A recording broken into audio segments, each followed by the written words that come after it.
The October evening held a promise of chill, a stark contrast to the bus's gentle warmth as it meandered through Millbrook's hushed streets. Inside, Diane Foster cradled her sleeping 2-year-old son, Tommy, a familiar ache settling in her shoulders, a testament to a love that knew no bounds. At 34, life had etched a quiet resilience upon her face, a gentle weathering born of selfless devotion. Her blonde hair, usually neatly contained, had loosened, strands escaping their confines after a long, demanding day. Diane juggled 2 jobs, each a haven in its own way. Mornings unfolded at the downtown diner, where she poured coffee and comfort, becoming a cornerstone for her regulars over 3 years. Afternoons were spent at the community center, assisting elderly residents, their gratitude a silent reward. The financial gains were modest, but both places resonated with the warmth of family, a concept Diane deeply valued, especially in its unexpected forms. Tommy stirred, his dark lashes dancing against his cheek, his small body heavy with the exhaustion of a day shared with his mother.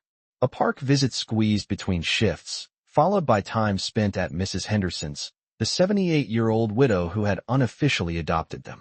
Mrs. Henderson never minded Tommy's presence, and Diane never minded the occasional forgotten lunch, a small price for such invaluable support.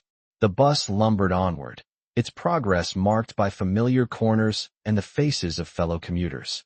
There was Mr. Chun, always engrossed in his worn paperback mysteries in the 3rd row, and the young nurse from the hospital, their unspoken smiles a comforting ritual each evening. These fleeting connections had become treasures in the 2 years since Tommy's father had chosen a different path. As the bus neared the business district, a man in a refined navy coat boarded. He appeared to be around 45, his salt and pepper hair framing a face marked by a quiet success, devoid of arrogance. He offered the driver a polite nod, deposited his fare, and scanned the bus for an empty seat.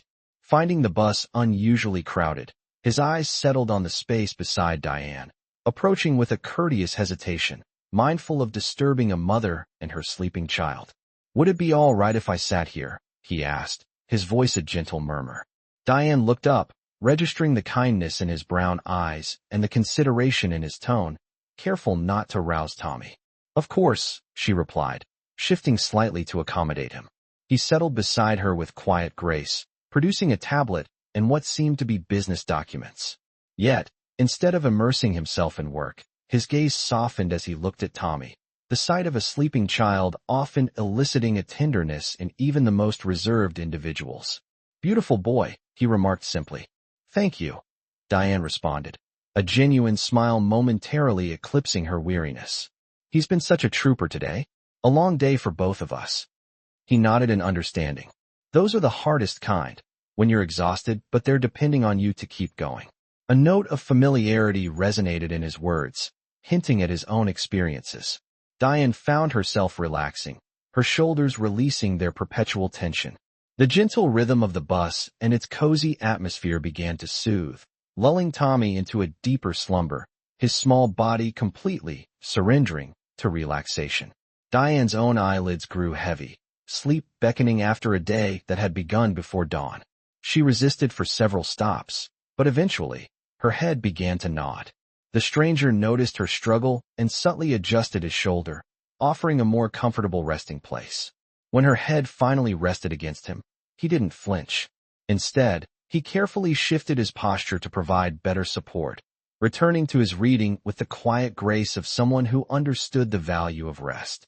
The bus continued its journey through the twilight streets, passengers coming and going, but the man remained still, occasionally glancing at the mother and child who had found a moment of solace beside him.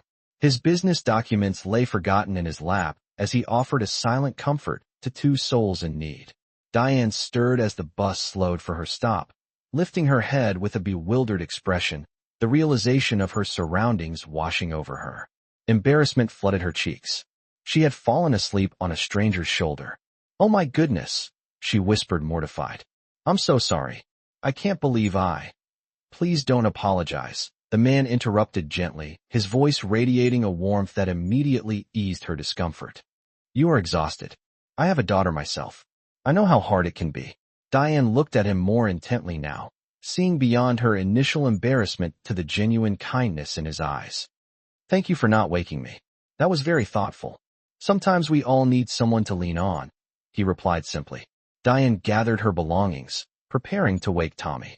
The man reached into his coat pocket and produced a business card, but before handing it over, he retrieved a pen and scribbled something on the back. "I hope you don't mind," he said cautiously, "but I own a company downtown, Foster & Associates Marketing. We've been looking for someone to help with customer relations and administrative support.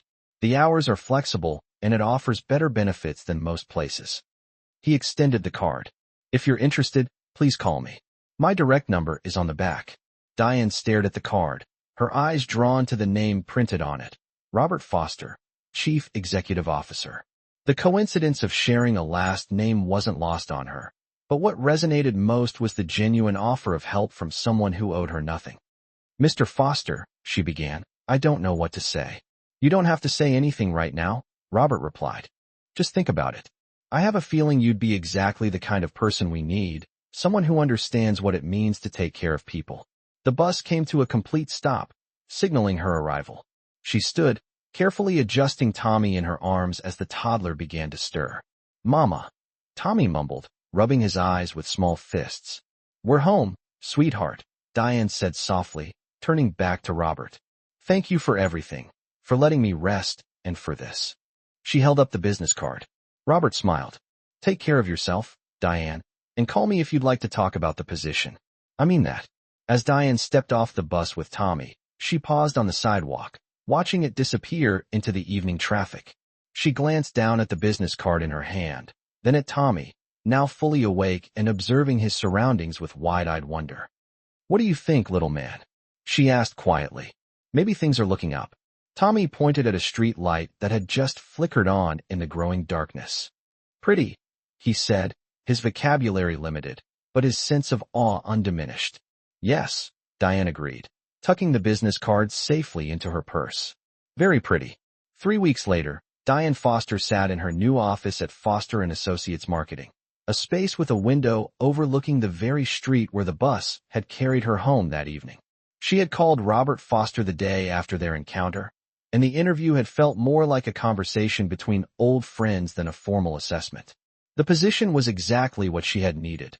Challenging enough to engage her intelligence and people skills, flexible enough to accommodate Tommy's schedule, and supportive enough to provide the stability they both craved. Robert had remained true to his word about understanding the importance of care. The company offered exceptional childcare benefits, including an on-site daycare where Tommy could spend his days playing and learning while Diane worked.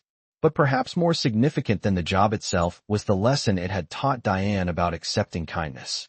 For so long, she had been the giver, extending herself to her customers at the diner, the elderly residents at the community center, and to Tommy every moment of every day.